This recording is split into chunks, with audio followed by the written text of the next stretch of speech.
Notre parcours de l'Alliance pour sauver les 230 nations et 5000 tribus. Cette semaine, nous allons prier pour le Mexique et l'Hondurance. Parmi 74 pays dont nous faisons le tour. La conférence des missions mondiales va se dérouler du 5 au 8 mai et la deuxième inscription a commencé sur notre site wia.kr. Et tous les messages samedi maintenant se déroulent en présentiel avec tout le monde peut participer sur place. Et la formation des nouveaux croyants et des ministres du terrain vont se dérouler le 12 avril au ROTC d'Orpion. Et la formation des disciples évangéliques se déroule le 26 en ligne. Bonjour, ce sont les actualités du RETC. La 25e conférence des missions mondiales se déroule et la deuxième inscription a commencé. Et là, pour l'histoire, laisser la trace de l'histoire de l'évolution mondiale à la postérité. Et nous sommes en train de recevoir l'inscription de tous les participants sur notre site wia.kr jusqu'au 8 mai. Donc, ceux qui sont inscrits pour la première conférence n'ont pas besoin de s'inscrire encore à nouveau. La conférence des missions mondiales sont diffusées et diffusées sur RTC TV et UIDARAC en même temps. Tous les saints doivent participer en ligne. Alors, le titre est 70 disciples, 70 régions, 70 tribus, 70 nations. Et ça commence le 5 mai jusqu'au 8 mai. Le compte de formation commence le 5 et 6 pour les missionnaires et le 6 et le 7, c'est la conférence. Le premier message est prêché à 19h30 le 6 et le deuxième message à 9h et le troisième message à 10h30 le 7 mai. Le dernier jour, le 8 mai, c'est toutes les églises locales doivent faire le festival des missions mondiales dans chaque église. À cause de la pandémie COVID-19, notre message central de formation est ouvert à tout le monde. À 9h, c'est le message des missions industrielles et aussi l'étude évangélique des remnants et le message central et puis le message pour les disciples dispersés. 4 messages. Tout le monde va participer en ligne, alors en présentiel et puis il faut porter le masque KF 94. Le lieu de culte est affiché sur notre communiqué de wia.kr. La formation des nouveaux croyants et les ministres du terrain se déroule le 12 avril à RETC de Dorpion. Et le mardi qui vient, ça se passe à Dorpion à 10h30 commence. Et tous ceux qui participent en ligne doivent porter le masque KF 94. À partir de cette formation, nous allons utiliser le manuel La Voie du Salut et en ligne se passe le 14 à 9h le premier message, deuxième message à 18h. Le message est le même.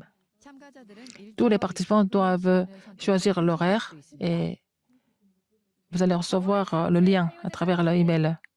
La formation des disciples évangéliques se déroule le 26 avril en ligne seulement. Et nous allons couvrir la 4e rencontre de la lettre de l'Évangile. Pourquoi Jésus était le seul chemin pour nous?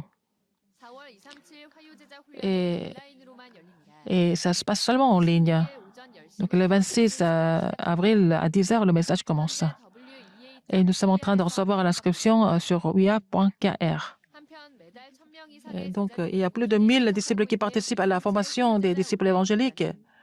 Et dans le monde entier, il y a des disciples qui reçoivent des messages en suivant le même courant, c'est de Myanmar, en Allemagne et en Australie. Donc, depuis 15 pays, 1097 personnes ont reçu la formation et puis c'est traduit en 7 langues. La conférence européenne d'évangélisation et la conférence européenne des remnants se déroulent le 15 et le 16 avril.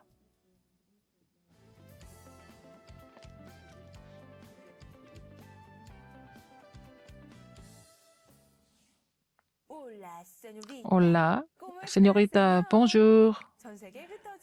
Les remnants, ce qui reste dans le monde entier, est-ce que vous vous réjouissez des bénédictions de 70 disciples, 70 régions, 70 tribus, 70 nations? Cette semaine, nous prions pour le Mexique et l'Honduras. Le Mexique est situé dans le sud de l'Amérique du Nord. Depuis le XVIe siècle, il était colonisé par l'Espagne en 1821 et trouvé l'indépendance. Et le territoire était vraiment vaste. 1986, il y avait la guerre entre le Mexique et les États-Unis, et puis ils ont perdu à la guerre. Donc, la partie nord du territoire a été prise par les États-Unis. Donc maintenant, ils utilisent l'espagnol. Et donc, ils font partie de l'OCDE. Et c'est le seul pays de l'Amérique latine. Et donc, font partie de G20. Alors, ils sont 128 millions de personnes et 78 personnes sont catholiques. La religion catholique est vraiment majoritaire. C'est la deuxième plus grand nombre des catholiques. Seulement 10% des catholiques participent à la messe. Et dans les années 90, il était 99%, mais le nombre des catholiques sont en train de décliner. Et c'est 11% de protestants. Mais plus de 8% des Mexicains pensent qu'ils sont athées et ils ont augmenté de 2 fois plus. Les catholiques sont aussi influencés par les ethnies. Alors, c'est pas le christianisme avec le Christ seulement, c'est vraiment un mélange avec la religion et les rites traditionnels et ils sont en train de persécuter les chrétiens. Et avec le système cartel, ils persécutent les chrétiens. Il y a beaucoup de menaces contre les chrétiens. Il n'y a pas de missionnaire officiel, mais c'est pasteur Ricardo et aussi pasteur Josias sont en train de faire le ministère avec les disciples. Pasteur Ricardo, il a été connecté aux États-Unis avec nos pasteurs et continue de recevoir le courant du quartier général. Et avec l'Église et les pasteurs de Daegu, il a participé aux conférences des missions mondiales et continue de recevoir le courant spirituel. Et pasteur Josias, il continue de suivre le courant du quartier général. Il ouvre la porte de 5 fondations et de ministère de la parole et Guatemala, Honduras, Ukraine et Israël. Il a fait le ministère des disciples multiethniques. Ces 2 pasteurs ont été formés à la formation des disciples. Ils ont même interprété. Ils vont venir à la conférence en mai. Après, c'est l'Honduras. L'Honduras se situe dans le centre Amérique, comme le Mexique a été colonisé par l'Espagne au XVIe siècle, c'était colonie. En 1921 et est devenu indépendant. C'était le territoire du Mexique. En 1823, ils sont devenus membres de et parlent espagnol officiellement. Ils sont 9 540 000 personnes. Et c'est vraiment un pays assez pauvre avec la dictature et aussi beaucoup de coups d'État. Et à cause du système social qui est instable, il y a beaucoup de personnes qui souffrent dans ce pays. En Honduras, 400 personnes catholiques, 48 personnes protestants. L'avortement est vraiment interdit dans ce pays, mais à cause de la pauvreté, à cause de la manque d'éducation, et en fait, les filles adolescentes tombent enceintes le plus dans le monde. Et à cause du système de violence, il y a le taux le plus élevé de crimes dans le monde, parmi les 5 pays les plus élevés.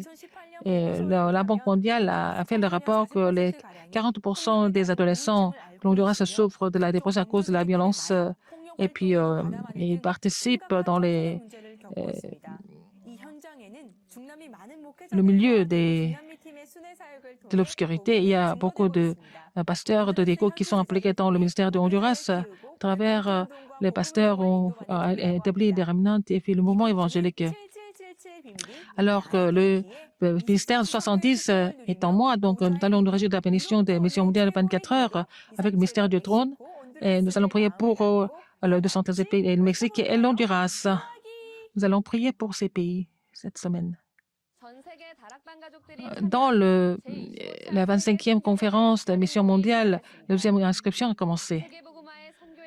Et, pour laisser votre nom dans l'histoire des missions mondiales, vous allez vous réjouir de cette bénédiction. C'est la fin du journal. Merci.